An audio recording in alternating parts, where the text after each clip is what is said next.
பெண்களின் வளர்ச்சி, உண்டு உறைவிட பள்ளி, கேன்சர் நோயால் பாதிக்கப்பட்ட குழந்தைகள் பராமரிப்பு என பல்வேறு சேவைகள் செய்வதாக அளந்துவிட்டு பொதுமக்களிடம் பணம் பெற்று ஏமாற்றிய தம்பதிதான் இவர்கள். பணம் கொடுத்தால் 2% வட்டி தருவதாகவும் அந்த பணத்தை வைத்து சேவை மேற்கொள்ள உள்ளதாகவும் கூறி ஏமாற்றியது எப்படி? பழனியைச் சேர்ந்தவர் செந்தில்குமார், இவரது மனைவி ஜெயந்தி, செந்தில்குமாரின் மைத்துனர் சக்திவேல்.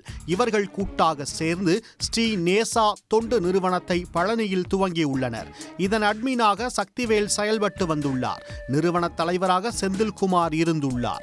இவர்களது தொண்டு நிறுவனத்தின் மூலமாக பெண்களின் வளர்ச்சிக்காக தொழில் சார்ந்த சேவை செய்து வருவதாகவும், வால்பாறையில் அரசின் உதவியுடன் உண்டு உறைவிட பள்ளி நடத்தி வருவதாகவும், கேன்சர் நோயால் பாதிக்கப்பட்ட குழந்தைகளை பராமரித்து வருவதாகவும் தெரிவித்து பொதுமக்கள் மத்தியில் பிரபலப்படுத்தியுள்ளனர்.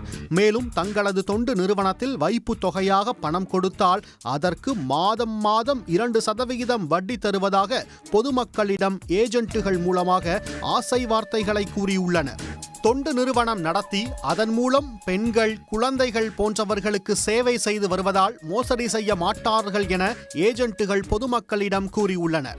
இதனை உண்மை என நம்பி சென்னை, காஞ்சிபுரம், திருச்சி, மதுரை, திண்டுக்கல், கோவை, திருப்பூர் போன்ற பல மாவட்டங்களிலிருந்து ஏராளமானோர் ஏஜென்ட்டுகள் மூலம் கோடிக்கணக்கான ரூபாயை வைப்பு தொகையாக செலுத்தியுள்ளனர்.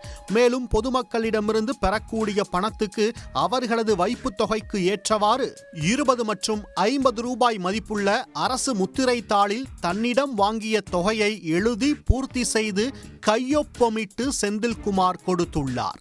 வாங்கிய பணத்துக்கு அடமான பத்திரம் கொடுத்ததை உண்மை என நம்பிய ஏராளமானோர் வைப்பு தொகையாக கோடிக்கணக்கான ரூபாயை கொட்டியுள்ளனர். முதலீடு செய்தவர்களுக்கு வட்டி தொகையை தொடர்ந்து 6 மாதத்துக்கு மேல் கொடுத்து வந்துள்ளனர். இந்நிலையில் முதலீட்டாளர்களுக்கு கடந்த 1 வருடத்துக்கு மேலாக வட்டி பணம் கொடுக்கப்படவில்லை. மேலும் செந்தில்குமார், அவரது மனைவி ஜெயந்தி, மைத்துனர் சக்திவேல் ஆகியோரது செல்போன் எண்கள் சுவிட்ச் ஆஃப் செய்யப்பட்டுள்ளன. பழனியில் செயல்பட்டு வந்த அறக்கட்டளை நிறுவனமும் மூடப்பட்டுள்ளது. இந்நிலையில் பணம் டெபாசிட் செய்து ஏமாந்த மதுரையைச் சேர்ந்த செல்வி, திண்டுக்கல்லைச் சேர்ந்த சுப்பிரமணி உள்ளிட்ட ஏராளமானோர் திண்டுக்கல் மாவட்ட காவல்துறை கண்காணிப்பாளர் பிரதீப் மற்றும் மாவட்ட பொருளாதார குற்றப்பிரிவில் புகார் அளித்தனர். புகாரின் பேரில் போலீசார் வழக்கு பதிவு செய்து குற்றவாளிகளான செந்தில்குமார், அவரது மனைவி ஜெயந்தி, மைத்துனர் சக்திவேல் உள்ளிட்டவர்களை தேடி வந்தனர்.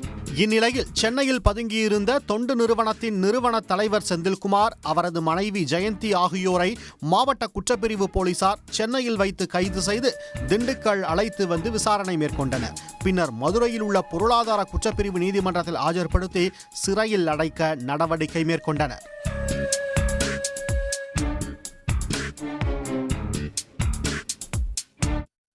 உடனுக்குடன் செய்திகளை தெரிந்து கொள்ள சன் நியூஸ் பெல் ஐகானை கிளிக் பண்ணுங்க.